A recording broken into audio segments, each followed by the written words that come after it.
जी आया ਨੂੰ ਨਿੱਘਾ ਸਵਾਗਤ ਲੈ ਕੇ ਹਾਜ਼ਰ ਪ੍ਰੋਗਰਾਮ ਗੱਲਾਂ ਤੇ ਗੀਤ।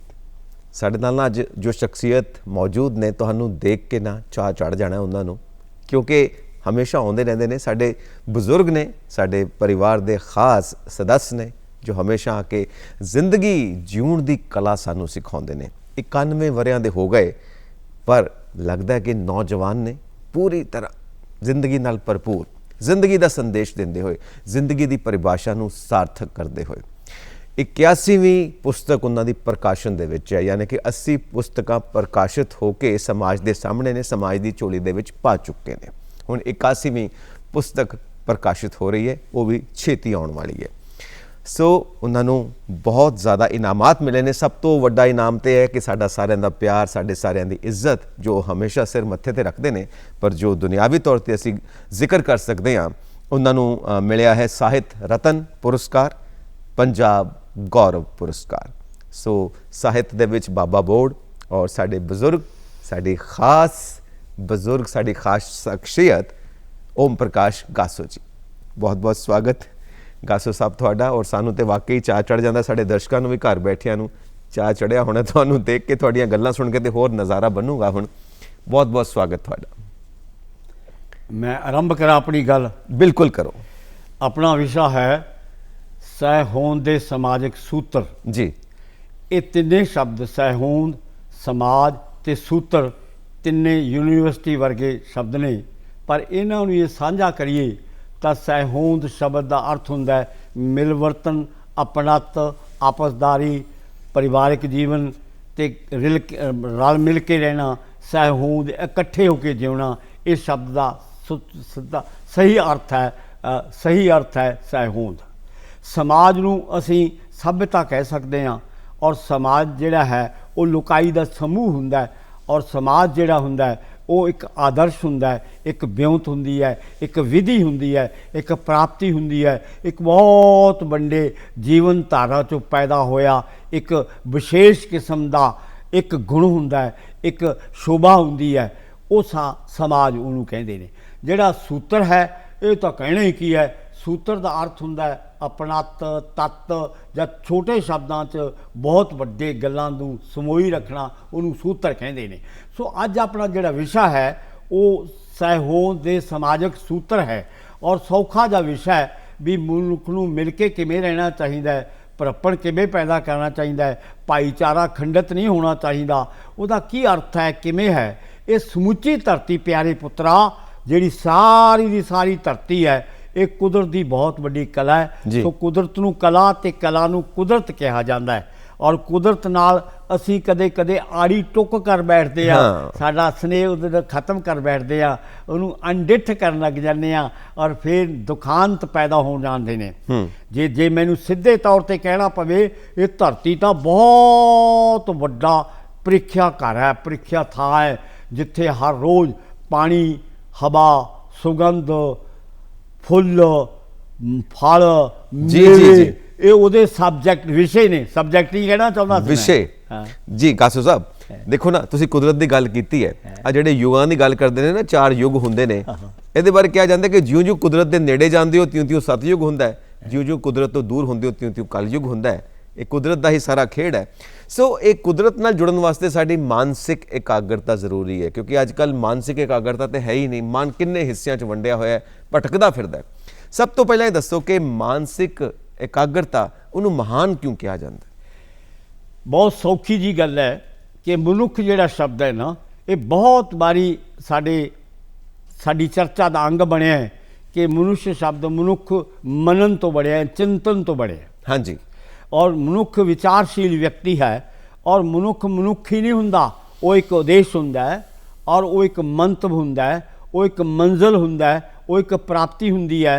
मनुख एक आदर्श हुंदा है, मनुख एक मुल हुंदा है, मनुख एक बहुत, मैं मनुख बारे बड़ा घंटिया बधी मनुख बारे ही दस सकदा मनुख हुंदा की है।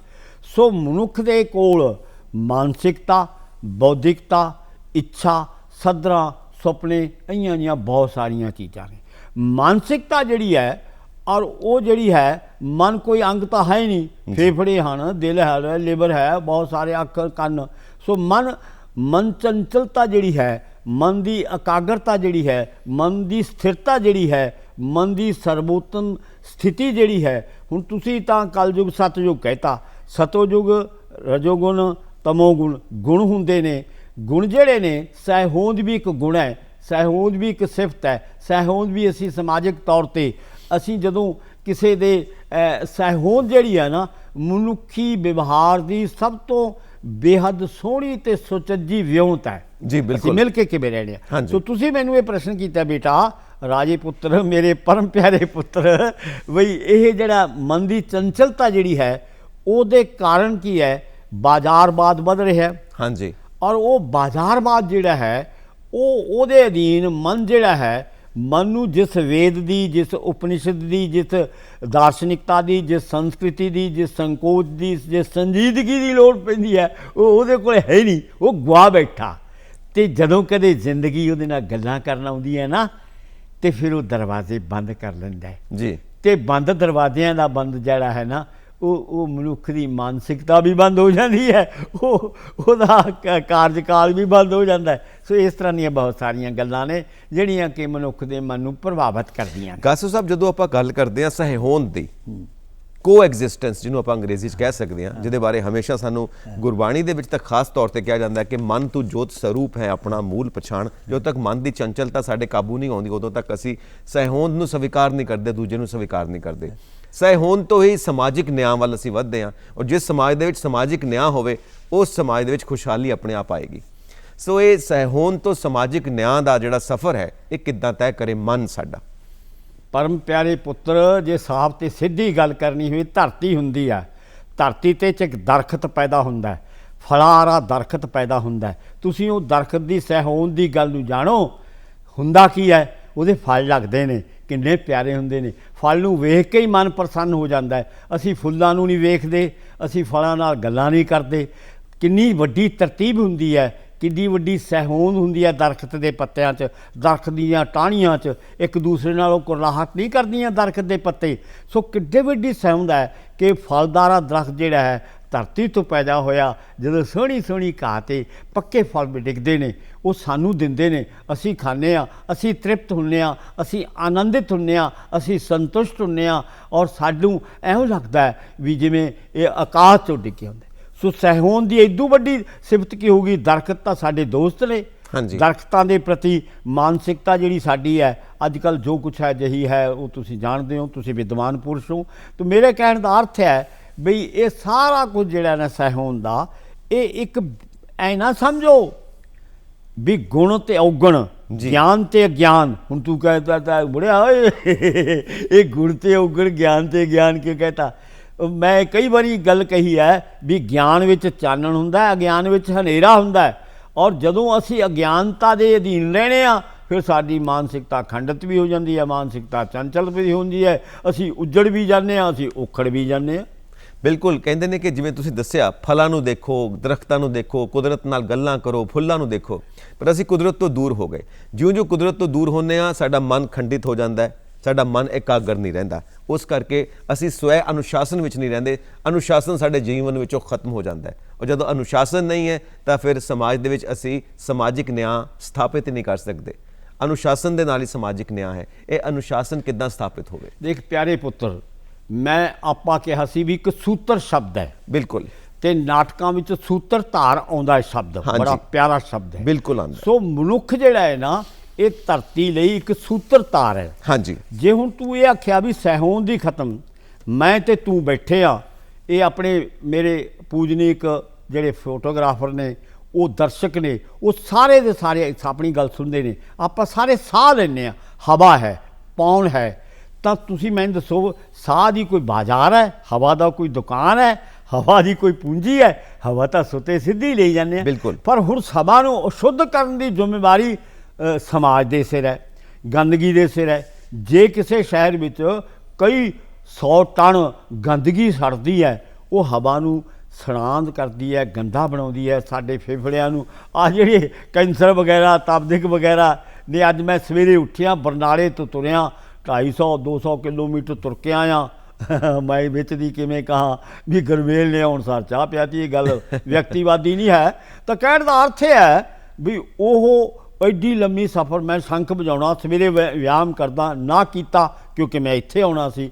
ਸੋ ਇਸ ਦਾ ਮਤਲਬ ਇਹ ਆ ਵੀ ਅਸੀਂ ਜ਼ਿੰਦਗੀ ਨੂੰ ਘੱਟ ਹੀ ਲਾ ਰਹੇ ਹਾਂ ਔਰ ਜ਼ਿੰਦਗੀ ਤੱਕ ਸਾਨੂੰ ਤਾਂ ਬਚਾ ਕੇ ਰੱਖਦੀ ਹੈ।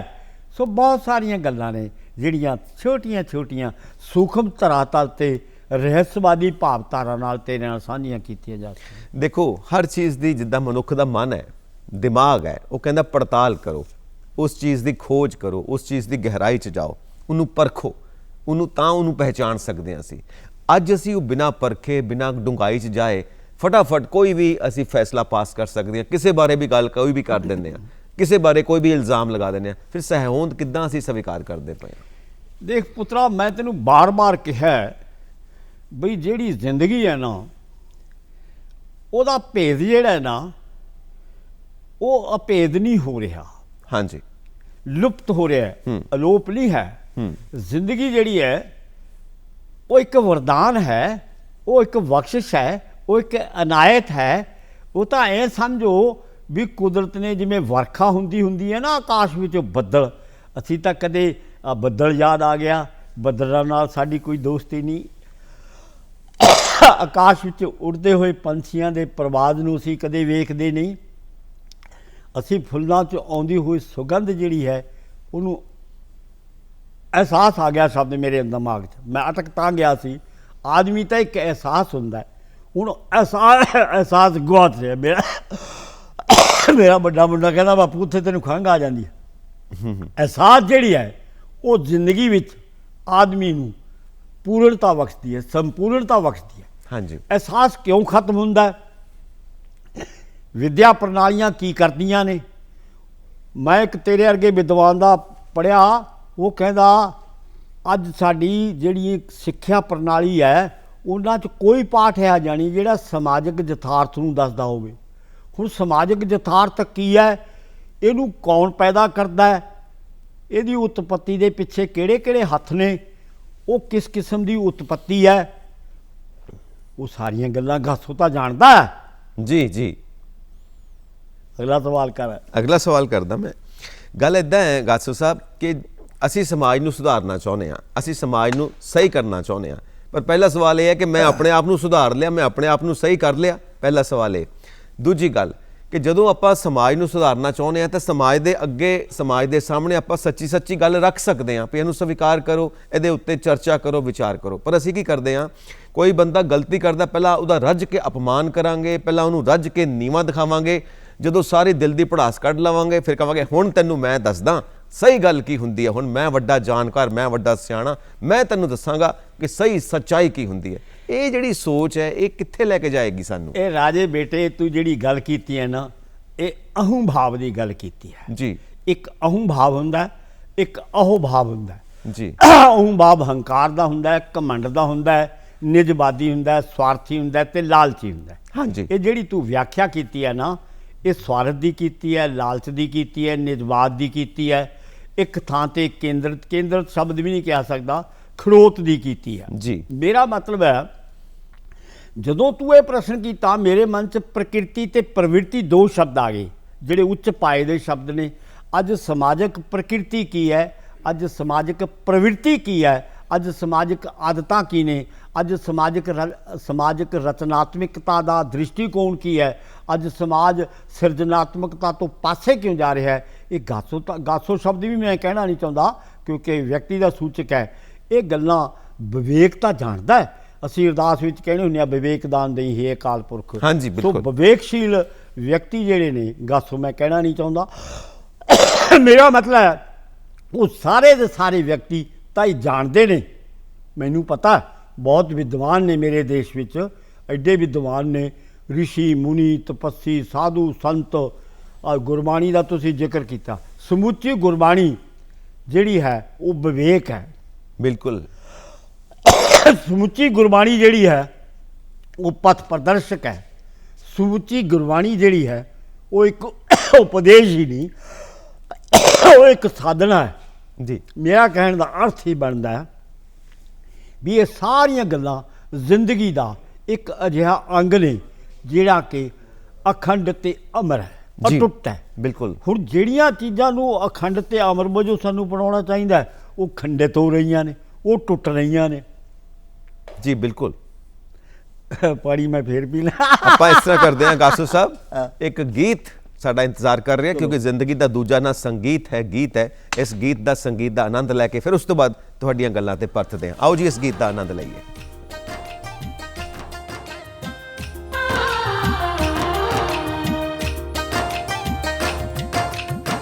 ਪੰਜਾਬੀਏ ਜ਼ਬਾਨੀ ਨੀ ਰਕਾਨੇ ਮੇਰੇ ਦੇਸ ਦੀਏ, ਪੰਜਾਬੀਏ ਜ਼ਬਾਨੀ ਨੀ ਰਕਾਨੇ ਮੇਰੇ ਦੇਸ ਦੀ, ਫਿੱਕੀ ਪੈ ਗਈ ਚਿਹਰੇ ਦੀ ਨੁਹਾਰਨੀ, ਮੇਡੀਆਂ ਖਿਲਾਰੀ ਫਿਰੇ ਨੀ ਬੁੱਲੇ ਦੀਏ ਕਾਫੀਏ, ਕੀਨੇ ਤੇਰਾ ਲਾ ਲਿਆ ਸ਼ਿੰਗਾਰਨੀ, ਪੰਜਾਬੀਏ ਜ਼ਬਾਨ ਨੀ ਰਕਾਨੇ ਮੇਰੇ ਦੇਸ ਦੀਏ।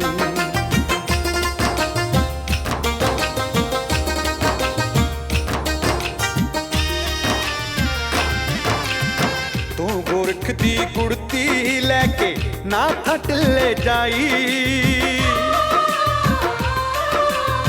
ਤੂੰ ਗੋਰਖ ਦੀ ਗੁੜਤੀ ਲੈ ਕੇ ਨਾ ਥੱਟਲੇ ਜਾਈ, ਤੂੰ ਬਾਬੇ ਦੀ ਬਾਣੀ ਬਣ ਕੇ ਗੁਰੂਆਂ ਦੇ ਘਰ ਆਈ,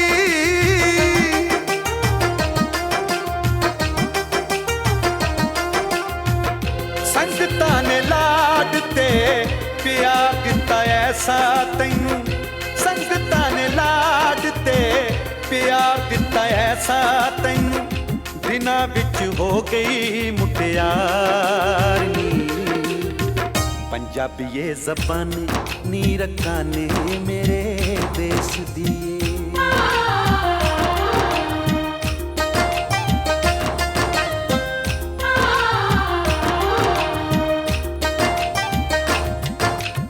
ਸੂਫੀ ਸੰਤ ਫਕੀਰਾਂ ਤੈਨੂੰ ਦਿੱਤੀ ਕੁੰਡ ਚੁਕਾਈ, ਸੂਫੀ ਸੰਤ ਫਕੀਰਾਂ ਤੈਨੂੰ ਦਿੱਤੀ ਕੁੰਡ ਚੁਕਾਈ, ਹਰ ਪੰਜਾਬੀ ਦੀ ਮਾਂ ਬਣ ਕੇ ਘਰ ਘਰ ਕਦਰ ਪਵਾਈ,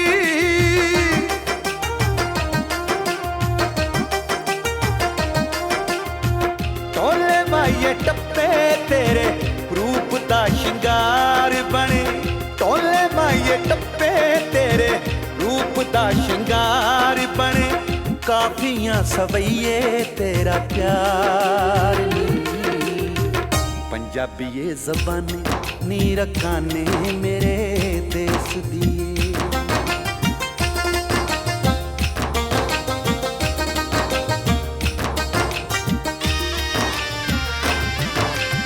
ਵਾਰਸ ਬੁੱਲੇ ਸ਼ਾਹ ਹੁਸੈਨ ਜੈ ਹਾਸ਼ਮ ਕਾਦਰੀਆਣਾ, ਵਾਰਸ ਬੁੱਲੇ ਸ਼ਾਹ ਹੁਸੈਨ ਜੈ ਹਾਸ਼ਮ ਕਾਦਰੀਆਣਾ, ਘਰ ਘਰ ਵਿੱਚ ਤੈਨੂੰ ਅਦਬ ਬਖਸ਼ਿਆ ਸ਼ਾਇਰਾਂ ਤੇ ਫਨਕਾਰਾਂ,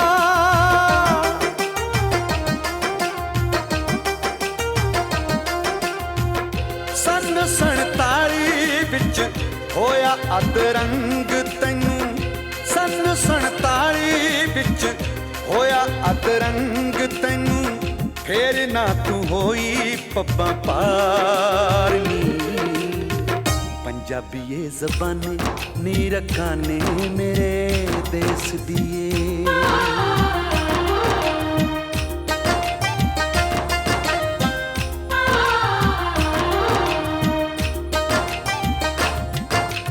ਬੇਅਦਬੇ ਬੇਕਦਰਾਂ ਨੇ ਕਦ ਕਦਰ ਕਿਸੇ ਦੀ ਪਾਈ, ਬੇਅਦਬੇ ਬੇਕਦਰਾਂ ਨੇ ਕਦ ਕਦਰ ਕਿਸੇ ਦੀ ਪਾਈ, ਆਪਣੀ ਮਾਂ ਨੂੰ ਨੰਗਿਆ ਕਰਕੇ ਲੱਗ ਪੇ ਖਾਣ ਕਮਾਈ,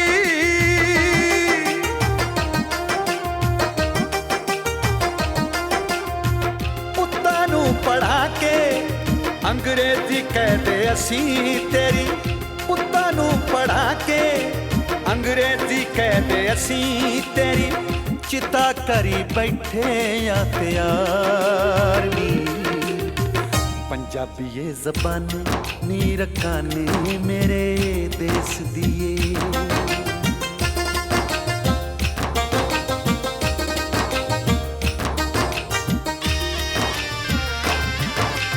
जमला जट मस्ताना यो प्रकाश सुरिंदर कौरा, जमला जट मस्ताना यो प्रकाश सुरिंदर कौरा।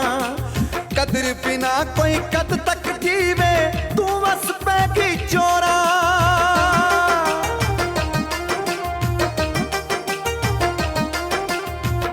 मार भी निभाना तेरा मर जाना एक दिन, मार भी निभाना तेरा मर जाना एक दिन।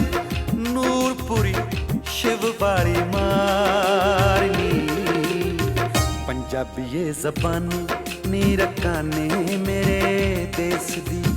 फिक्की पैगी चेहरे दी नुहारनी, मीटियां खिलारी फिरे नी बुल्ले दिए काफिए।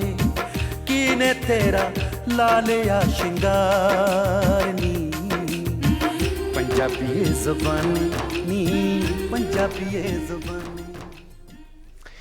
जी, ਜ਼ਿੰਦਗੀ ਦੀ ਪਰਿਭਾਸ਼ਾ ਕੀ ਹੈ, ਜ਼ਿੰਦਗੀ ਨੂੰ ਜਿਉਣ ਦੀ ਕਲਾ ਕੀ ਹੈ, ਉਸ ਬਾਰੇ ਸਾਨੂੰ ਦੱਸ ਰਹੇ ਨੇ ਸ਼੍ਰੀ ਓਮ ਪ੍ਰਕਾਸ਼ ਗਾਸੋ ਜੀ। ਸਾਡੇ ਦਿਲਾਂ ਦੇ ਵਿੱਚ ਵਿਸ਼ੇਸ਼ ਸਥਾਨ, ਸਾਡੇ ਸਾਰਿਆਂ ਦੇ ਦਿਲਾਂ ਦੇ ਵਿੱਚ, ਔਰ ਉਹਨਾਂ ਨੂੰ ਨਵਾਜ਼ਿਆ ਗਿਆ ਹੈ ਪੰਜਾਬ ਗੌਰਵ। ਇੱਕ ਇਨਾਮ ਉਹਨਾਂ ਨੂੰ ਮਿਲਿਆ, ਇੱਕ ਅਕੀਦਾ ਹੈ ਜੋ ਅਸੀਂ ਹਮੇਸ਼ਾ ਮਹਿਸੂਸ ਕਰਦੇ ਹਾਂ ਕਿ ਇੱਕ ਬਹੁਤ ਵੱਡੀ ਹਸਤੀ ਹੈ, ਇੱਕ ਬਹੁਤ ਵੱਡਾ ਰੁਤਬਾ ਹੈ। ਦੂਸਰਾ ਉਹਨਾਂ ਨੂੰ ਨਵਾਜ਼ਿਆ ਗਿਆ ਹੈ ਸਾਹਿਤ ਰਤਨ ਦੇ ਨਾਲ। ਸੋ ਇਹ ਐਵਾਰਡ ਉਸ ਤੋਂ ਉੱਤੇ ਜੋ ਇਹਨਾਂ ਨੂੰ ਪਿਆਰ ਮਿਲਦਾ ਹੈ ਸਭ ਦਾ। 91 ਵਰਿਆਂ ਦੀ ਉਮਰ ਔਰ ਸਵੇਰੇ ਤਿਆਰ ਹੋ ਕੇ 7 ਵਜੇ ਐਗਜ਼ੈਕਟਲੀ ਇੰਨੇ ਕਿਲੋਮੀਟਰ ਦਾ ਸਫ਼ਰ ਤੈਅ ਕਰਕੇ ਸਟੂਡੀਓ ਪਹੁੰਚ ਚੁੱਕੇ। ਔਰ ਇੱਕ ਖੁਸ਼ੀ ਦੀ ਗੱਲ ਤੁਹਾਨੂੰ ਹੋਰ ਦੱਸਾਂ, ਜਦੋਂ ਵੀ ਆਉਂਦੇ ਨੇ ਨਾ ਸਾਡੇ ਸਾਰਿਆਂ ਵਾਸਤੇ ਕੁਝ ਖਾਣ ਪੀਣ ਨੂੰ ਲੈ ਕੇ ਆਉਂਦੇ ਨੇ। ਅੱਜ ਗਾਸੋ ਸਾਹਿਬ ਸਾਡੇ ਵਾਸਤੇ ਜਲੇਬੀਆਂ ਲੈ ਕੇ ਆਏ ਤੇ ਨਾਲ ਦੇਸੀ ਘਿਓ ਦੀ ਚੂਰੀ ਲੈ ਕੇ ਆਏ ਕਿ ਮੇਰੇ ਬੱਚੇ ਸਵੇਰੇ ਖਾ ਪੀ ਕੇ ਫਿਰ ਮੇਰੇ ਨਾਲ ਗੱਲਬਾਤ ਕਰਨ। ਸੋ ਇਹ ਹੈ ਸਹਿਹੋਂਦ, ਇਹ ਹੈ ਪਿਆਰ ਜੋ ਤੁਸੀਂ ਮੁਹੱਬਤ ਸਾਡੇ ਲਈ ਰੱਖਦੇ ਹੋ ਆਪਣੇ ਦਿਲਾਂ ਦੇ ਵਿੱਚ, ਔਰ ਉਸ ਨੂੰ ਅਸੀਂ ਹਮੇਸ਼ਾ ਪ੍ਰਣਾਮ ਕਰਦੇ ਹਾਂ। ਸੋ ਮੈਂ ਤੁਹਾਨੂੰ ਇਹ ਪੁੱਛਦਾ ਸੀ ਕਿ ਅੱਜ ਦੀ ਦੁਨੀਆ ਦੇ ਵਿੱਚ ਅਸੀਂ ਵਾਦ ਵਿਵਾਦ, ਬਹਿਸ, ਆਪਣੇ ਆਪ ਨੂੰ ਸਿਆਣਾ ਸਾਬਿਤ ਕਰਨਾ, ਦੂਜੇ ਨੂੰ ਨੀਚਾ ਦਿਖਾਉਣਾ, ਦੂਜਾ ਕਮਲਾ ਹੈ ਮੈਂ ਹੀ ਸਿਆਣਾ, ਇਹ ਜਿਹੜੀ ਸੋਚ ਹੈ, ਇਹ ਫਿਰ ਸਹਿਹੋਂਦ ਕਿੱਥੇ ਹੈ? ਦੂਜੇ ਨੂੰ ਅਸੀਂ ਸਵੀਕਾਰ ਕਿੱਥੇ ਕਰਦੇ ਪਏ ਹਾਂ ਗਾਸੋ ਸਾਹਿਬ? ਸੰਤੁਲਿਤ ਕਿਰਿਆਸ਼ੀਲਤਾ ਇੱਕ ਸ਼ਬਦ ਮੇਰੇ ਦਿਮਾਗ 'ਚ ਆ ਰਿਹਾ ਸੀ, ਪਰ ਉਸ ਤੋਂ ਪਹਿਲਾਂ ਜਦੋਂ ਮੈਂ ਗੀਤ ਸੁਣ ਰਿਹਾ ਸੀ ਤਾਂ ਪਹਿਲਾਂ ਤਾਂ ਗੀਤ ਬਾਰੇ ਨਹੀਂ ਜਾਣਦੇ। ਗੀਤ ਜਿਹੜਾ ਹੁੰਦਾ ਹੈ ਮਨੁੱਖ ਦੀ ਆਂਤਰਿਕਤਾ ਦੀ ਪੀੜਾ 'ਚੋਂ, ਆਂਤਰਿਕ ਦੀ ਸੁਹਿਰਦਤਾ ਤੋਂ, ਆਂਤਰਿਕਤਾ ਦੀ ਕਰੁਣਾ 'ਚੋਂ ਪੈਦਾ ਹੋਈ ਉਹ ਸੁਰ ਧਾਰਾ ਹੁੰਦੀ ਹੈ ਜਿਹੜੀ ਸਾਨੂੰ ਇਹ ਸਮਝੋ ਜ਼ਿੰਦਗੀ ਆਪਣੀ ਗਲਵੱਕੜੀ 'ਚ ਲੈਂਦੀ ਹੈ ਇਹਨਾਂ ਗੀਤਾਂ ਰਾਹੀਂ। ਉਹ ਗੀਤ ਨਹੀਂ ਹੁੰਦੇ ਜਿਹੜੇ ਅਸ਼ਲੀਲ ਚੱਕੀ ਫਿਰਦੇ ਨੇ 50 ਸਾਲ ਤੋਂ ਪੰਜਾਬ ਦੇ ਮੱਥੇ 'ਚ ਮਿੱਟੀ ਸਿੱਟ ਰਹੇ ਨੇ। ਅਸ਼ਲੀਲ ਗਾਇਕੀ ਨਹੀਂ ਹੁੰਦੀ। ਗੀਤ ਤਾਂ ਉਹ ਹੁੰਦੇ ਨੇ ਜਿਹੜਾ ਸਾਨੂੰ ਆਪਣੀ ਗਲਵੱਕੜੀ 'ਚ ਲੈ ਕੇ ਸਾਡੇ ਮੱਥੇ ਨੂੰ ਚੁੰਮਦਾ ਹੋਵੇ। ਗੀਤ ਤਾਂ ਉਹ ਹੁੰਦੇ ਨੇ ਜਿਹੜਾ ਸਾਡੀਆਂ ਅੱਖਾਂ ਵਿੱਚ ਸੋਹਣੀ ਸੋਹਣੀ ਜੋਤ ਪੈਦਾ ਕਰਦਾ ਹੋਵੇ, ਸਾਡੀਆਂ ਅੱਖਾਂ ਵਿੱਚ ਉਹ ਭਾਵਨਾ ਪੈਦਾ ਕਰਦੀ ਹੋਵੇ ਜਿਸ ਨਾਲ ਵੇਖਣ ਨਾਲ ਹਰ ਇਸਤਰੀ, ਪੁਰਸ਼, ਬੱਚਾ, ਬੁੱਢਾ ਖੁਸ਼ ਹੋਵੇ। ਗੀਤ ਤਾਂ ਉਹ ਹੁੰਦੇ ਨੇ, ਗੀਤ ਉਹ ਥੋੜ੍ਹੇ ਹੁੰਦੇ ਨੇ ਜਿਹੜੇ ਰਵਾਨੀਅਤ ਹੋਣ, ਪਲਾਇਨਵਾਦੀ ਹੋਣ, ਉਹਨਾਂ ਵੱਲ ਮੈਂ ਨਹੀਂ ਜਾਂਦਾ। ਤੁਹਾਡੇ ਪ੍ਰਸ਼ਨ ਦਾ ਜਿੰਨਾ ਵੀ ਸੰਤੁਲਿਤ ਕਿਰਿਆਸ਼ੀਲਤਾ ਜਿਹੜੀ ਹੈ, ਇਹ ਤੁਸੀਂ ਕਿਹਾ ਵੀ ਮਨੁੱਖ ਹਿੱਲ ਜਾਂਦਾ ਹੈ। ਮਨੁੱਖ ਜਿਹੜਾ ਹੈ ਤਵਾਜ਼ਨ ਸ਼ਬਦ ਕੁਝ ਫਾਰਸੀ ਦੇ ਜੀ ਤਵਾਜ਼ਨ ਖੋ ਬੈਠਦਾ ਹੈ। ਉਹ ਆਪਣਾ ਤਾਸੀਰ ਜਿਹੜੀ ਹੈ, ਉਹਦੀ ਤਾਸੀਰ ਜਿਹੜੀ ਤੁਸੀਂ ਜਿਹਦੀ ਵਿਆਖਿਆ ਕੀਤੀ ਹੈ ਪੁੱਤਰਾ, ਤੂੰ ਉਹੀ ਜਿਹੀ ਬਣ ਜਾਂਦੀ ਹੈ। ਇਹ ਤਾਸੀਰ, ਤਵਾਜ਼ਨ, ਤਸੱਬਰ, ਇਹ ਸਾਰੀਆਂ ਗੱਲਾਂ ਜਿਹੜੀਆਂ ਨੇ ਇਹ ਬੇਹੱਦੀ ਪੰਜਾਬ ਦਾ ਤਾਂ ਇਹ ਉਹ ਟੁੱਟੰਗ ਸੀ, ਪੰਜਾਬ ਦਾ ਤਾਂ ਵਿਰਾਸਤ ਸੀ, ਪੰਜਾਬ ਦੀ ਤਾਂ ਪੰਜਾਬੀਅਤ ਸੀ, ਇਹ ਪੰਜਾਬ ਦੀ ਤਾਂ ਇਹ ਔਸ਼ਧੀ ਸੀ, ਪੰਜਾਬ ਦੀ ਤਾਂ ਇਹ ਹਿਕਮਤ ਸੀ। ਔਰ ਪੰਜਾਬ ਦੀ ਹਿਕਮਤ ਨੂੰ ਉਸ ਤੋਂ ਦੂਰ ਕਿਵੇਂ ਰੱਖਿਆ ਜਾ ਰਿਹਾ ਹੈ? ਮੈਂ ਪੁੱਛਦਾ ਹੁੰਨਾ ਪੰਜਾਬ ਦੇ ਵਿਹੜਿਆਂ ਨੂੰ, ਪੰਜਾਬ ਦੀਆਂ ਗਲੀਆਂ ਨੂੰ, ਪੰਜਾਬ ਦੇ ਤਰਵੈਣੀਆਂ ਨੂੰ, ਬਰੋਟਿਆਂ ਨੂੰ, ਅਤੇ ਪੰਜਾਬ ਦੀ ਜਿਹੜੀ ਹਰ ਗੱਲ ਹੈ ਨਾ ਉਹ ਤਾਂ ਇੱਕ ਵਿਲੱਖਣ ਸੀ। क्योंकि ये सप्त सिंधु चों पैदा हुई लहरां चों ये भावनावां, ये सरोकार, ये संस्कार, ये संबंध, ये सिलसिले ने जन्म लेता। सो पंजाब एक कोई पंजाब ही यह जिहा थां है जिथे 10 गुरु आए और वो गुरबाणी जिहड़ी सी वो तो वेद है, बिल्कुल वेद वो वेद तो 4 ने, धन्नवाद उन्होंने 4 वेदों के सामने मेरा सिर झुकता है। लेकिन तो मैनू तो हर एक गुरु ही एक वेद लगता है। तुसी जदों असी इहनूं फिर उधर नहीं मैं जांदा क्योंकि वो कड़त्तर वाला शब्द है, वो शब्द थोड़ा जा कठोर है क्योंकि मैं तो कोमल हिरदे वाला बंदा। सो गुरबाणी की कोमलता, गुरबाणी की मधुरता, गुरबाणी का अमृत, गुरबाणी का मैं प्रचार करन इसलिए आया कि जे गुरबाणी साडी जिंदगी का हिस्सा बन जे तो तू कहे फिर उत्थे उत्थे पाखंड तो रहिंदा ही नहीं, उत्थे तो हंकार रहिंदा ही नहीं। बिल्कुल जी, नहीं उत्थे तो बंदा ऊत बनता ही नहीं, उत्थे तो शुभ, उत्थे तो सिक्खी जिहड़ी है वो सिक्खी ही नहीं, वो संकल्प है, संकल्प है। हुण मैं जे कहेगा तू बुढ़िया की है, मैं तो जिते दसना भी संकल्प की हुंदा है। संकल्प तो की चीज़ां पैदा होंदी, सहहोंद भी मनुखी आपे दे संकल्प चों पैदा होया भरपण है, आत्मबोध है, आत्मीयत है। सो ये आत्मबोध, ये जो आत्मता साडी आपस दे विच साडा एक तरह नाल संबंध बनदा है। असी आपां उही गल कर रहे हैं कि सहयोग, असी गल करते हैं सहहोंद, असी तमाम शब्दों का इस्तेमाल करते हैं, इहदा अर्थ नहीं जानते, इहदा अर्थ नहीं समझते, असी अपने तरह नाल इहदे अर्थ करते हैं। सो जिंदगी का हुनर असी गवा बैठे हैं, तो किद्दां वो हुनर असी स्वीकार करिए? ये बहुत प्यारी गल है। हुनर जिहड़ा है वो कोई ऐसी वस्तु नहीं है, वो मनुख नूं सहज बनाउंदा है, मनुख नूं स्पष्ट बनाउंदा है, मनुख नूं सादगी बख्शदा है, मनुख नूं हुनर जिहड़ा कोई थोड़े भी ऐ लकीरां जिहां कढ़तियां ते बूथे जे बनाते नहीं हुनर दा। हुनर जिहड़ा है ना, जदों असी हुनर नूं वेखदे आ ना, फर्ज करो कुदरत दा हुनर सुगंध है, कुदरत दा हुनर फुल है, कुदरत दा हुनर पाउण है, कुदरत दा हुनर पानी है, कुदरत दा हुनर तारे ने, कुदरत दा हुनर चंद है, कुंदा पुन्या है। तो ये माफ़ करना, एक मैं वो थोड़े नाल किहड़ियां गल्लां करां। एक जर्मन दा कलाकार हुनरमंद समुंदर के कंढे जांदा सी, डुबदे सूरज नूं देखदा सी, चढ़दे सूरज नूं 45 बरे देखदा रहा, आखिर मन गया, कहना मैतों तो यारो सूरज का चित्र बढ़िया नहीं है। हाँ जी। सो कहने का मतलब कुदरत जिहड़ी है ना, वो एक बहुत महान चित्रकार है। गाना भी आउंदा हुंदा है, पता नहीं मैं लगता हुंदा, मैं लिख के लियांदियां कोई चीज़ां सवेरे सवेरे वालियां नूं देऊंगा, आकाशवाणी वालियां नूं। तो कहने का अर्थ है बई हुनर जिहड़ा है ना, मैं कि तुसी देखो उंगलों च कितना हुनर है, इन्हां दा अगड़ पिछड़ होना, इन्हां दा मुट्ठी भर लेना, ग्रिप शब्द आया सी, मैं ग्रिप नहीं वरतना चाहे, मुट्ठी करना, ये कितना हुनर है उंगलों का। और साडा तुसी देखो कन्न हुनर नहीं था, सुनते ने अखा वेखदियां ने, ये तुसी हुनर इदू भुल किन्ने ने, भुल अगड़ पिछड़े जीव, ये सारा कुदरती हुनर नूं असीं स्वीकार ही नहीं करते। तो लत्तां बाहां नूं नहीं स्वीकार करते, असीं तां आपदे डौलिਆਂ नूं स्वीकार नहीं करते, असीं तां आपदियां पिंजड़ियां नूं स्वीकार नहीं करते। सानूं तां नहीं पता भी खुच्चां की हुंदियां ने, अज एक बीमारी चल पई अंकलांटी दी। असीं तां जदों ना पुत्रा मनुख विचों स्वीकृति मनफी होण लग जांदी है, फिर ग्रहण करन तो भी वो मुकर जांदा है। ठीक है, गल ये है तुसीं वो दस्सिया कलाकार जाके सूरज नूं देखदा सी, एक इदां दा ही इटली दा कलाकार सी, वो की करदा सी अपने बगीचे च जिहड़े अंब लगे हुए सी उहदा चित्र बनाउंदा सी खास समय दे उत्ते, जदों धुप्प नूं चंगी लगदी कि इस तरह धुप्प वो बूटे दे उत्ते पैंदी सी, उहदा चित्र बनाउंदा सी। कहंदा मैं बना थक गया, मेरे तो नहीं बनया, हुण मैं अगली तस्वीर बनाउण लगा, अगला चित्र बनाउण लगा, पर मैनूं ये लगदा है ये नवां नहीं है, ये पुराणे नूं ही मैं लैके तुरदा पिया। जिंदगी भी इदां ही है, नवा कुछ नहीं हुंदा, पुराणे नूं लैके तुरीदा है, पर उहदे विच एक नवा चीज़ असीं की लैके आउंदे हां, सुधार पैदा करदे हां। ਉਹੀ सुधार जे असीं जिंदगी ਦੇ ਵਿੱਚ ਲਿਆਉਣਾ ਚਾਹੀਏ ਜਿਹੜਾ ਸਾਡੇ ਵਿਵਹਾਰ ਦੇ ਵਿੱਚ ਆ ਸਕਦਾ ਹੈ, ਕਿੱਦਾਂ ਲਿਆਈਏ? देखो तुसी बेटा सुधार ते शुद्धिकरण ते मूल तत्त जी, कुदरत दा मैं देणदार हाँ, कुदरत दा मैं देणदार हाँ, भी मेरे अंदर अजिहियां गल्लां, अजिहे नुक्ते, ਇਹੋ ਜਿਹੇ निर्णय पैदा करती रहिंदी है। जिवें राती भी मैं पिया तो सोच के पिया भी अज मैं की करना है, मेरा एक चलो छड्ड। सो कहने का मतलब है ये जिहड़ा सुधार है ना जी, वो शुद्धिकरण सुधार की थामें मूल तत्त ने मनुख कोले, कुदरत ने मूल तत्त दिते ने, ਔਰ ਮੂਲ ਤੱਤਾਂ ਦੀ ਵਰਤੋਂ ਉਹ ਗਲਤ ਕਰਨ ਲੱਗ ਪਿਆ। ਉਹ ਮੂਲ ਤੱਤ ਕੀ ਨੇ? ਉਹ ਬੇਹੱਦ ਪਿਆਰੇ ਤੱਤ ਨੇ।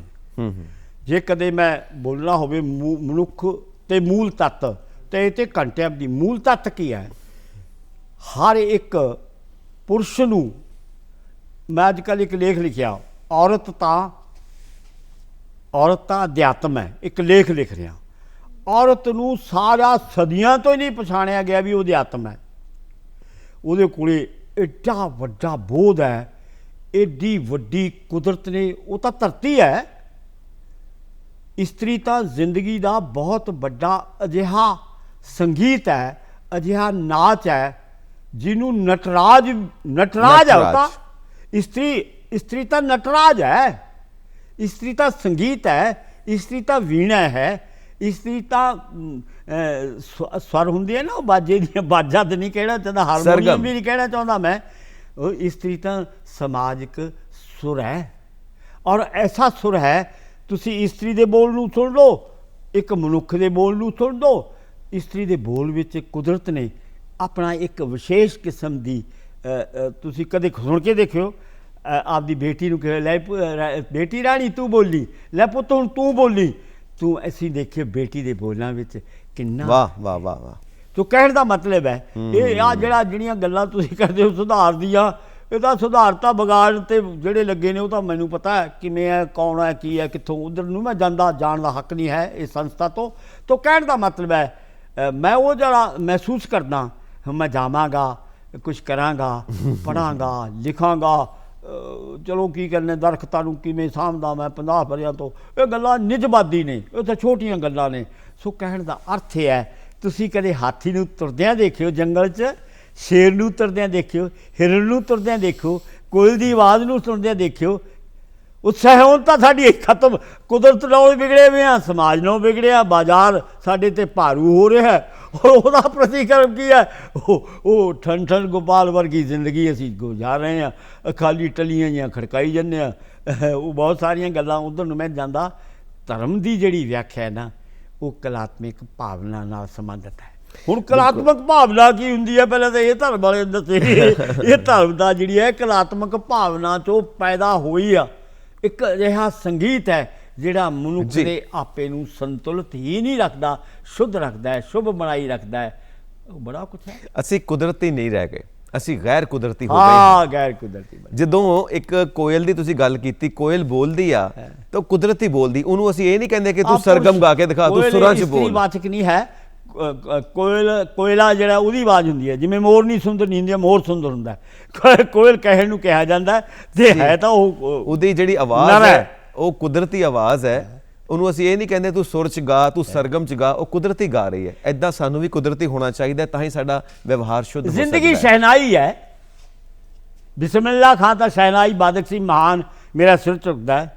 ਹਰੀ ਪ੍ਰਸਾਦ ਚੌਰੀਆ ਬੰਸਰੀ ਬਾਦਕ ਸੀ, ਮੇਰਾ ਸਿਰ ਝੁਕਦਾ ਹੈ। ਪਰ ਮੈਂ ਸਮਝਦਾ ਕੋਇਲ ਦੀ ਆਵਾਜ਼ ਕੀ ਉਸ ਤੋਂ ਘੱਟ ਹੈ।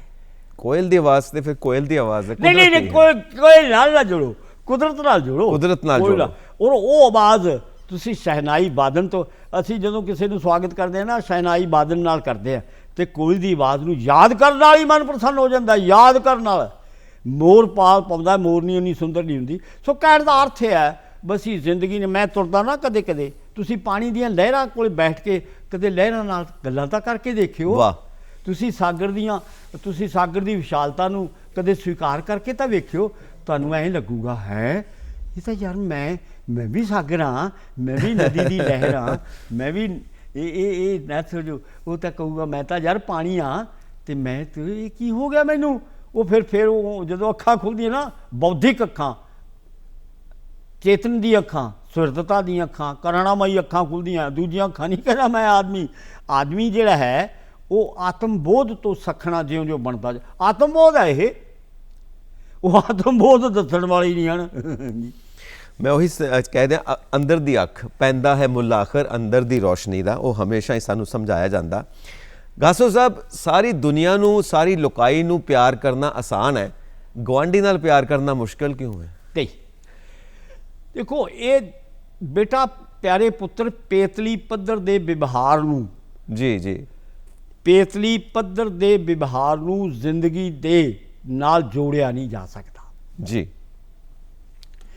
गुआंढी नाल तालमेल क्यों नहीं, हमसाया माँ प्यो जाया, कथन तो ये कहता है। बिल्कुल तुसीं कहते हो गुआंढी नाल, कथन तो विद्वान बैठा वो कहता है हमसाया जिहड़ा हुंदा है वो माँ प्यो जाया हुंदा है। बिल्कुल कहता कथन तो ये है, जिन्हें ये कथन कहा ਇਹਦਾ मतलब है ਉਹਦੇ ਲਈ ਹਮਸਾਇਆ ਜਿਹੜਾ ਸੀ ਉਹ ਪਰਿਵਾਰ ਸੀ। ਸਹਿਹੋਂਦ ਦੀ ਜਦੋਂ ਗੱਲ ਕੀਤੀ ਸੀ ਆਪਾਂ ਤਾਂ ਸਹਿਹੋਂਦ ਜਿਹੜੀ ਹੈ ਉਹ ਇੱਕ ਪਰਿਵਾਰ ਸਹਿਹੋਂਦ ਦਾ ਕਿੰਨਾ ਪਿਆਰਾ ਨਮੂਨਾ ਹੈ। ਅਗਵਾਰ ਤੇ ਗਲੀ ਗੁਆਂਢ ਸਹਿਹੋਂਦ ਦਾ ਪਿਆਰਾ ਨਮੂਨਾ ਹੈ। ਗੁਆਂਢੀ ਦਾ ਗੁਆਂਢੀ ਕੀ ਰਿਹਾ, ਉਹ ਤਾਂ ਇਸ ਵੇਲੇ ਤਾਂ ਆਪਾਂ ਬੈਠੇ ਹਾਂ, ਇਸ ਵੇਲੇ ਸਾਡਾ ਜਿਹੜਾ ਵਿਸ਼ਾ ਸਹਿਹੋਂਦ ਦਾ ਉਹ ਸਾਰਾ ਵਿਸ਼ਵ ਨੂੰ ਸਮਝਦਾ ਵੀ ਸਾਡੇ ਤਾਂ ਇੱਕ ਮਿੱਕਾਂ ਲੜਾਈ ਕਾਹਦੀ, ਯੂਕਰੇਨ ਤੇ ਰੂਸ ਕਾਹਦੇ ਲੜੀ ਜਾਂਦੇ ਨੇ ਓਏ। ਦੂਸਰੇ ਤੂੰ ਵਿਅਕਤੀ ਦੀ ਗੱਲ ਕਰਦਾ ਪੁੱਤਰਾ, ਇੰਨੇ ਮੁਲਕ ਨੇ ਉਹ ਕਹਿੰਦੇ ਵੀ ਯਾਰ ਤੁਸੀਂ ਬੰਦੇ ਮਾਰੀ ਜਾਂਦੇ ਹੋ, ਗੱਲ ਕੀ ਹੈ। ਇਹਦਾ ਮਤਲਬ ਹੈ ਸਾਡੇ ਅੰਦਰ ਜਿਹੜੀ ਆਂਤਰਿਕਤਾ ਹੈ ਉਹਦੀ ਕੋਮਲਤਾ ਜਿਹੜੀ ਹੈ ਉਹ ਪਥਰੀਲੀ ਬਣ ਗਈ ਔਰ ਉਹ ਅਹਿਸਾਸ ਜਿਹੜੇ ਨੇ ਆਦਮੀ ਤੋਂ ਦੂਰ ਹੋ ਗਏ ਤੇ ਆਦਮੀ ਅਹਿਸਾਸ ਤੋਂ ਦੂਰ ਹੋ ਗਿਆ, ਆਦਮੀ ਅਹਿਸਾਸ ਆਦਮੀ ਤੋਂ ਦੂਰ ਹੋ ਗਿਆ। ਅਨੁਭੂਤੀ ਅਤੇ ਅਧਿਐਨ ਜਿਹੜੀ ਜ਼ਿੰਦਗੀ ਨੂੰ ਸਾਵਾਂ ਪੱਧਰਾ ਰੱਖਦੀ ਹੈ, ਜਿਹੜੀ ਜ਼ਿੰਦਗੀ ਦੇ ਵਿੱਚ ਮਟਕ ਪੈਦਾ ਕਰਦੀ ਹੈ, ਜ਼ਿੰਦਗੀ 'ਚ ਮਹਿਕ ਟਹਿਕ ਪੈਦਾ ਕਰਦੀ ਹੈ, ਉਹ ਖਤਮ ਹੋ ਰਹੀ ਹੈ। ਗਾਸੋ ਸਾਹਿਬ, ਜਿਸ ਤਰ੍ਹਾਂ ਤੁਸੀਂ ਅਰਜ਼ ਕੀਤਾ ਹਮਸਾਇਆ ਮਾਂ ਪਿਓ ਜਾਇਆ, ਉਸੇ ਤਰ੍ਹਾਂ ਬਜ਼ੁਰਗ ਬੈਠੇ ਜਿੱਦਾਂ ਤੁਸੀਂ ਬੈਠੇ ਹੋ, ਮੈਂ ਉਹਨਾਂ ਨੂੰ ਪੁੱਛ ਬੈਠਾ ਕਿ ਸਾਰੇ ਸਾਹਿਤ ਦਾ ਨਿਚੋੜ ਕੀ ਨਿਕਲਦਾ। ਕਹਿੰਦੇ ਉਹਦਾ ਨਿਚੋੜ ਇਹ ਹੈ, ਬੰਦਿਆ ਬੰਦਾ ਬਣ। ਅੱਛਾ ਜੀ, ਤੁਸੀਂ ਦੱਸੋ ਇਹ ਬਿਲਕੁਲ ਇਹੀ ਨਿਚੋੜ ਹੈ? ਨਹੀਂ, ਇਹ ਤਾਂ ਉਹਦਾ ਇੱਕ ਸਧਾਰਨ ਜੁਜ਼ ਹੈ, ਇੱਕ ਛੋਟਾ ਜਿਹਾ ਖੰਡ ਹੈ। ਹਾਂਜੀ, ਤੁਸੀਂ ਸਾਹਿਤ ਦੇ ਬਾਰੇ ਪੁੱਛ ਰਿਹਾ ਮੈਂ, ਕਿਉਂਕਿ ਮੈਂ ਸਾਹਿਤ ਤਾਂ ਪਤਾ ਨਹੀਂ ਪ੍ਰੀਤ ਲੜੀ ਪੜ੍ਹਦਾ ਹੁੰਦਾ। ਪੰਜਾਬੀ ਭਾਸ਼ਾ ਬੜੀ ਮਹਾਨ ਭਾਸ਼ਾ ਹੈ, ਇਹਦੇ ਬਰਾਬਰ ਦੀ ਭਾਸ਼ਾ ਨਹੀਂ। ਇਹਦੇ ਕੋਲ ਇੰਨੇ ਪਿਆਰੇ ਸ਼ਬਦ ਨੇ। ਧਰਤੀ ਨੂੰ ਅਸੀਂ ਧਰਤੀ ਮਾਤਾ ਕਹੂਆ, ਗਊ ਮਾਤਾ ਕਿਹਾ, ਸਾਡੇ ਕੋਲ ਬੇਹੱਦ ਪਿਆਰੇ ਸ਼ਬਦ ਨੇ। ਅਸੀਂ ਜਿਹੜਾ ਹੈ ਨਾ, ਜਿਹੜਾ ਤੁਸੀਂ ਕਿਹਾ ਵੀ ਸਾਹਿਤ ਜਿਹੜਾ ਹੈ ਨਾ ਉਹ ਕੀ ਹੈ, ਉਹ ਚਾਰੇ ਦਿਸ਼ਾਵਾਂ ਨੂੰ, ਉੱਤਰ ਪੂਰਬ ਪੱਛਮ, ਇਹ ਸਾਹਿਤ ਜਿਹੜਾ ਬਹੁਤ ਸਾਰੇ ਦਰਾਂ ਤੇ ਦਰਵਾਜ਼ਿਆਂ ਨੂੰ ਖੋਲ੍ਹਦਾ ਹੈ, ਬੰਦ ਖਿੜਕੀਆਂ ਦੇ ਵਿੱਚੋਂ ਦੀ ਖੁਸ਼ਬੂ ਪੈਦਾ ਕਰਦਾ ਹੈ। ਔਰ ਸਾਹਿਤ ਕੀ ਹੈ ਇਹ ਹੁਣ ਮੈਂ ਜੇ ਦੱਸਣ ਲੱਗਾ, ਸਾਹਿਤ ਤਾਂ ਬੇਹੱਦੀ ਸੋਹਣੀ ਜਿਹੀ ਮੁਰਸ਼ਦ ਹੈ। ਵਾਹ ਵਾਹ ਵਾਹ। ਸਾਹਿਤ ਤਾਂ ਬੇਹੱਦ ਹੀ ਸੋਹਣਾ ਜਿਹਾ ਆਸ਼ੀਰਵਾਦ ਹੈ। ਵਾਹ ਜੀ। ਸਾਹਿਤ ਤਾਂ ਬੇਹੱਦ ਹੀ ਪਿਆਰਾ ਜਿਹਾ ਚੰਦਨ ਹੈ। ਸਾਹਿਤ ਤਾਂ ਬੇਹੱਦ ਹੀ ਪਿਆਰਾ ਜਿਹਾ ਅੰਮ੍ਰਿਤ ਹੈ। ਸਾਹਿਤ ਬਾਰੇ ਕਿੰਨਾ ਕੁਝ ਕਿਹਾ ਜਾ ਸਕਦਾ ਹੈ। ਵਿਸ਼ੇਸ਼ਣ ਨੇ ਇਹ ਗਲਾਜ਼ਤ ਨੂੰ ਦੂਰ ਕਰਦਾ ਹੈ, ਇਹ ਗਲਤੀਆਂ ਨੂੰ ਦੂਰ ਕਰਦਾ ਹੈ। ਇਹ ਸਾਹਿਤ ਤਾਂ ਜਿਹੜਾ ਨਾ ਜ਼ਿੰਦਗੀ ਨੂੰ, ਜ਼ਿੰਦਗੀ ਦੀਆਂ ਜਿਹੜੀਆਂ ਨਾ ਉਂਗਲਾਂ ਵਿੱਚ, ਜ਼ਿੰਦਗੀ ਦੀਆਂ ਉਂਗਲਾਂ ਵਿੱਚ ਕੀ ਭਰਦਾ ਹੈ, ਇੱਕ ਬਹੁਤ ਸੋਹਣੀ ਕਲਮ ਭਰਦਾ ਹੈ। ਔਰ ਉਹ ਸ਼੍ਰੀ ਗੁਰੂ ਗੋਬਿੰਦ ਸਿੰਘ ਜੀ ਦਾ ਜ਼ਫਰਨਾਮਾ ਉਹਨਾਂ ਨੇ ਲਿਖਿਆ, ਉਹ ਵੀ ਸਾਹਿਤ ਦਾ ਬਹੁਤ ਵੱਡਾ ਅੰਗ ਹੈ। ਜਪਜੀ ਸਾਹਿਬ ਉੱਧਰ ਮੈਂ ਤਾਂ ਨਹੀਂ ਜਾਂਦਾ। ਸਾਹਿਤ ਜਿਹੜਾ ਹੈ ਨਾ, ਜਿਹੜਾ ਪੜ੍ਹਦਾ ਨਹੀਂ ਨਾ, ਉਹ ਜ਼ਿੰਦਗੀ 'ਚ ਐਂ ਸਮਝੋ ਜ਼ਿੰਦਗੀ ਦੀ ਪੜ੍ਹਾਈ ਨੂੰ ਸਿੱਖ ਹੀ ਨਹੀਂ ਸਕਦਾ। ਸਾਹਿਤ ਜ਼ਿੰਦਗੀ ਦੀ ਪੜ੍ਹਾਈ ਪੜ੍ਹਾਉਂਦਾ ਹੈ। ਸਾਹਿਤ ਜ਼ਿੰਦਗੀ ਦੀਆਂ ਉਹ ਗੱਲਾਂ ਨੂੰ, ਰਹੱਸ ਨੂੰ ਦੱਸਦਾ ਹੈ। ਕਬੀਰ ਯਾਦ ਆਉਂਦਾ, ਲਾਲੀ ਮੇਰੇ ਲਾਲ ਕੀ ਜਿੱਤ ਦੇਖੂ ਤਿਤ ਲਾਲ, ਲਾਲੀ ਦੇਖਣ ਮੈਂ ਗਈ ਮੈਂ ਵੀ ਹੋ ਗਈ ਲਾਲ। ਤੁਸੀਂ ਆ ਨਿਜਬਾਦੀ ਗੱਲਾਂ ਕਰਦੇ ਹੋ। ਸਾਹਿਤ ਤਾਂ ਮਨੁੱਖ ਸਰਬੱਤ ਨਾਲ ਜੋੜਦਾ ਹੈ, ਸਰਬੱਤਵਾਦੀ ਬਣਾਉਂਦਾ ਹੈ। ਬਿਲਕੁਲ ਗਾਸੋ ਸਾਹਿਬ, ਸਾਹਿਤ ਨਾਲ ਜੁੜ ਕੇ ਤਾਂ ਹੀ ਸਹਿਹੋਂਦ ਨੂੰ ਸਵੀਕਾਰ ਕੀਤਾ ਜਾ ਸਕਦਾ ਹੈ। ਸਾਹਿਤ ਸਾਨੂੰ ਸਹੀ ਅਰਥਾਂ 'ਚ ਮਨੁੱਖ ਬਣਾਉਂਦਾ ਹੈ। ਇਸ ਕਰਕੇ ਜਿੱਦਾਂ ਗੁਰੂ ਨਾਨਕ ਪਾਤਸ਼ਾਹ ਵੀ ਸਮਝਾਉਂਦੇ ਨੇ ਕਿ ਸਾਰੀ ਦੁਨੀਆ ਤਾਂ ਹੀ ਇਕੱਠੀ ਹੋ ਸਕਦੀ ਹੈ ਜੇ ਅਸੀਂ ਦੂਸਰੇ ਦੀ ਹੋਂਦ ਨੂੰ ਸਵੀਕਾਰ ਕਰੀਏ ਜਿਵੇਂ ਅਸੀਂ ਆਪਣੀ ਹੋਂਦ ਨੂੰ ਸਵੀਕਾਰ ਕਰਦੇ ਹਾਂ। ਬਹੁਤ ਬਹੁਤ ਸ਼ੁਕਰੀਆ ਗਾਸੋ ਸਾਹਿਬ, ਔਰ ਇਸੇ ਤਰ੍ਹਾਂ ਹੀ ਤੁਸੀਂ ਆਉਂਦੇ ਰਹੋ, ਲਾਉਂਦੇ ਰਹੋ। ਕੱਲਿਆਂ ਵੀ ਜਾਣਕਾਰੀ ਅਜੇ ਹੁੰਦੀ ਮੇਰੀ। ਬਹੁਤ ਬਹੁਤ ਸ਼ੁਕਰੀਆ, ਪਰਮਾਤਮਾ ਤੁਹਾਨੂੰ ਚੜ੍ਹਦੀ ਕਲਾ ਬਖਸ਼ੇ। ਬਹੁਤ ਬਹੁਤ ਸ਼ੁਕਰੀਆ, ਸ਼ੁਕਰੀਆ ਜੀ। ਐ ਰੱਬਾ ਉਹਨੇ ਚਿਰ ਤਾਈਂ ਖੁਸ਼ ਸਾਡਾ ਏ ਪੰਜਾਬ ਰਵੇ, ਏਦਾਂ ਹੀ ਵੰਡਣ ਪਿਆਰ ਤੇ ਸਿਹਤ ਪਿਆਰੀ ਬਣੀ ਰਹੇ।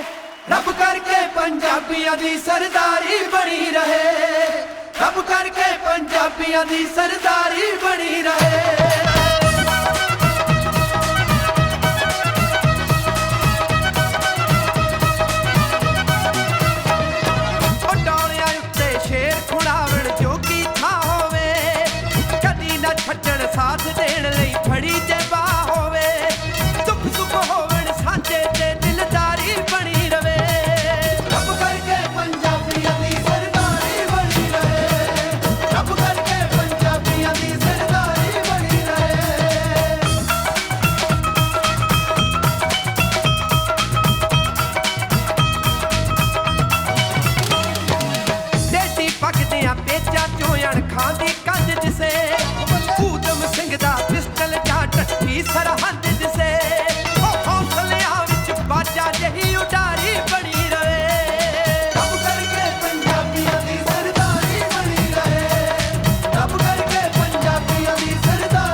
ਰੱਖਿਆ